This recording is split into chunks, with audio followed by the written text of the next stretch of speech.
Moikka! Tervetuloa mukaan reissuun. Mä lähden käymään nyt tuolla Lahdessa karavaanimessuilla. Ja mennään vähän katselemaan, minkälaisia asuntoautoja ja vaunuja siellä on tarjolla. Mulla on tässä ollut pitkään haaveena hankkia joku semmonen, mutta saa nähdä, tuleeko se koskaan toteutumaan. Mutta käydään nyt vähän vilkaisemassa uusempia malleja.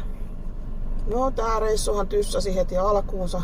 Meillä on tässä meidän tien ja ton Hanko-Hyvinkää radan niin tämmönen tasoristeysremontti menossa. Ja täällä on justiin pojat hommissa, niin katsellaan nyt kuinka kauan tässä joutuu odottelemaan ennen kuin tästä pääsee läpi. Tässä ajellaan tuota Hanko-Hyvinkää baanaa Hyvinkään suuntaan. Tuosta lähtee vasemmalle Vihtiparkkiin. Siellä on semmonen karavaanialue, joka itse asiassa ei ole vissiin edes vihtiläisten, vaan se on kai Hyvinkään SFC:n ylläpitämä. Tässä kohta oikealla jää Märkiö, joka on siis tommonen pieni järvi, Märkiögrilli. Ja sitten siellä on kaiken näköisiä kivoja ulkoilumaastoja. Itse asiassa tässä on molemmilla tietä.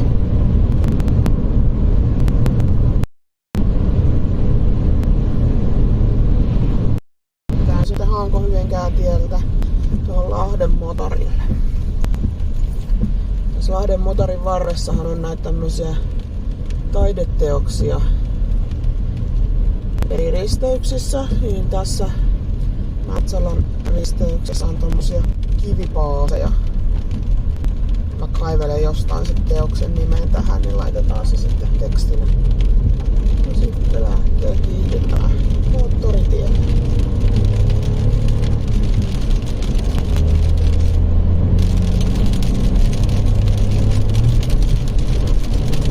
Vähän oli liukas tossa toi valkoinen maalattu osuus, niin vähän sutas toi rengas.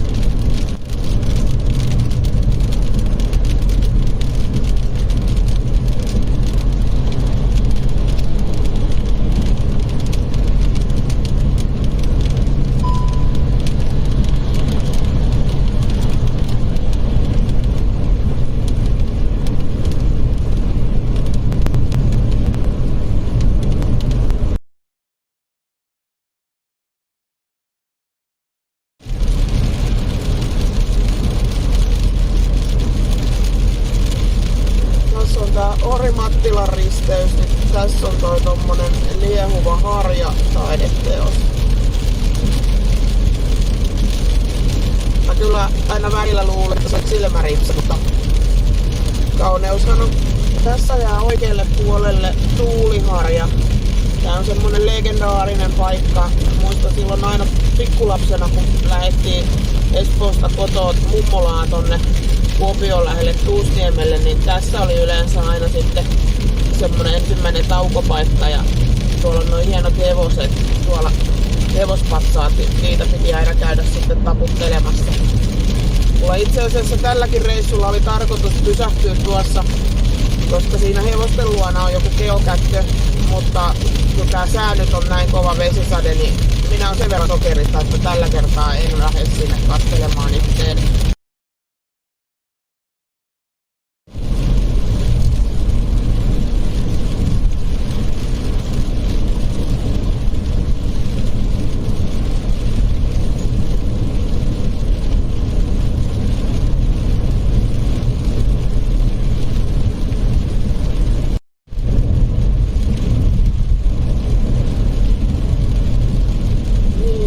Kääntyy sitten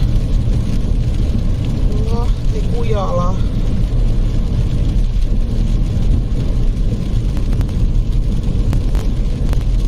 Okei, tuolla edessä näkyisi noi radiomastot tai ainakin toinen niistä, mutta sekin näyttää menevän ihan tonne pilveen.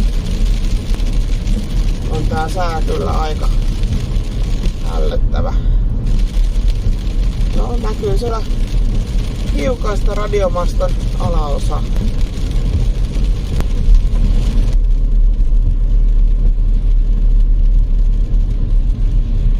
Siellä on kauniisti jo vähän punertavia lehtiäkin haavoissa, vai onks toi vaahtera? On joka tapauksessa. No niin, niin, auton sain parkkiin tonne kadun varteen, tonne Stolberg. Tää on semmonen 4 huva harja taideteos. Siellä on kaunis, jo vähän punertavia lehtiäkin haavoissa, vai onks toi vaahtera? No niin, auton sain parkkiin tonne kadun varteen, tonne Stolberg. Tää on semmonen 4 huva harja taideteos. puiston lähelle.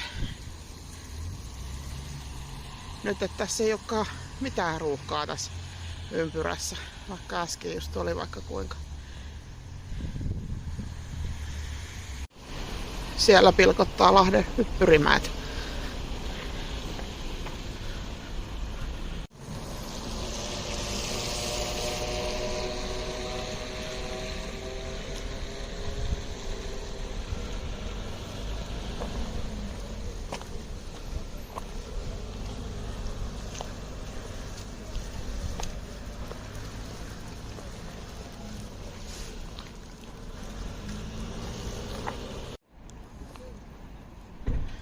Mä oon nyt menossa ostaa ihan kertalipun, niin mä en pääse tosta ovesta, vaan mennään tuolta pääovista sisään.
Tuolla muutenkin tuolla.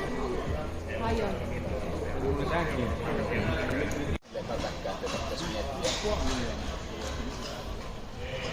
Ostaa sitä puolen.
Se oli...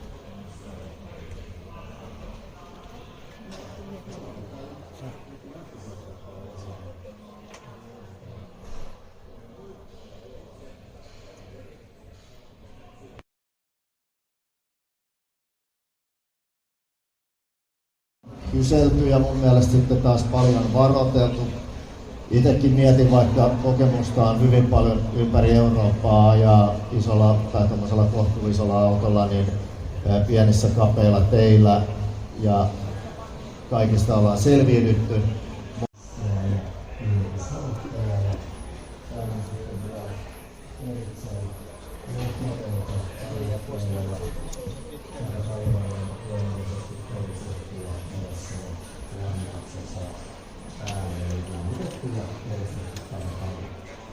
Ja yläpuolella ruuhulta on dieseltankin täyttöpiste ja tässä alapuolella sitten kaakkuun täyttöpiste. Toisessa on syytä avata ovi, jotta voi täyttöpisteessä sitten olla. Tänään näyttelee minkälainen on Oulun ohjaamo. Katsotaan miltä Sunlight ja Oulun ohjaamo näyttää. Ikkunoissa täällä on niin sivuikkunoissa kuin puolilasissakin kymmenysverhot. Otetaan yläpuolella, niin täällä on sivukerroita, niin olisi jotain tarvetta laittaa.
Ne on pakko maksaa sitä kautta, koska muuten me ei saada alvihyötyä.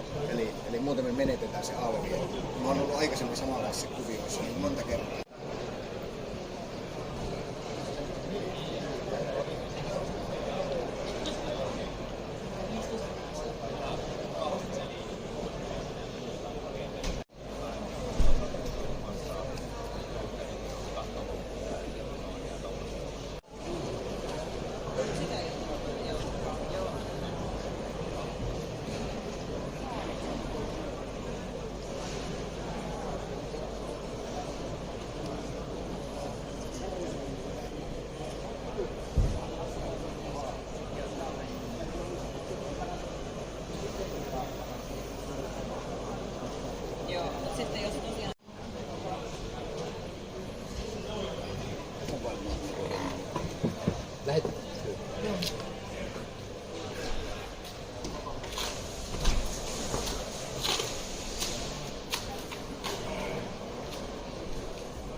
Niin sitä just niin. Voi olla, että me sanoin silleen, että toisesta päästä kanssa.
Messut on nyt kierretty ja lähdetään käppäileen tohon autolle ja sitten kotia kohti. Just nyt tällä hetkellä täällä ei sada, joten ajattelin, että jospa tuossa kotimatkalla hakisi sitten muutaman geokätkön.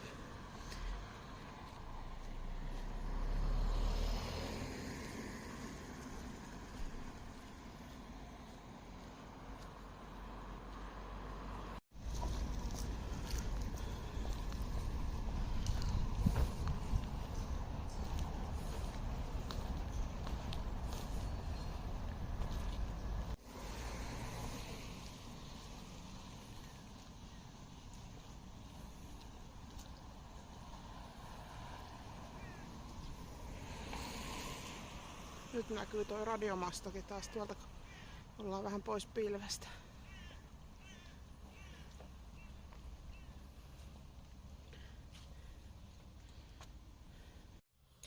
No niin, semmonen reissu oli tällä kertaa. Tästä lähdetään nyt sitten kotiin päin ajelemaan. Mahdollisesti jonkun kätkön kautta. Se alkoi nyt taas kyllä sataa justiin kun tulin tähän autoon, mutta semmoista tää on tää Suomen syyssä. Mutta oli ihan kivat messut ja tuli käveltyä siellä eri osastoilla ja käytyä kurkkimassa muutamiin autoihin. No ei ole vaan niin paljon kalliimpia kuin mihin mulla on varaa, niin mä sitten katselen noita 20 vuoden päästä noita malleja. Sitten kun ne on vähän tullut hinnat alas. Mutta semmoista se elämä on. Kiitos kun katsoit videon. Paina peukkua jos tykkäsit ja kanavan voi laittaa tilaukseen. Tänne tulee kaiken näköistä reissaamiseen liittyvää materiaalia aina silloin tällöin, kun jaksan kuvata. No pitihän se vielä pysähtyä tässä Orimattilassa katsomassa näitä Tuuliharjan hevosia. Nyt alkoi paistaa aurinkokin ja on ihan hieno ilma.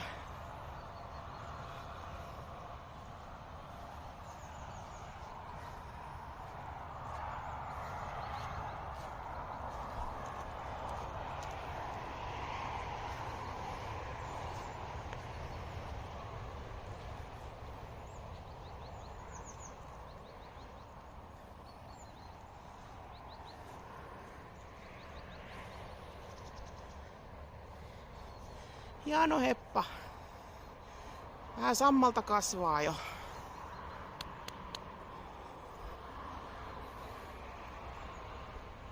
Ja täällä pitäisi olla myös geokätkö. No, siellähän se taitaa olla.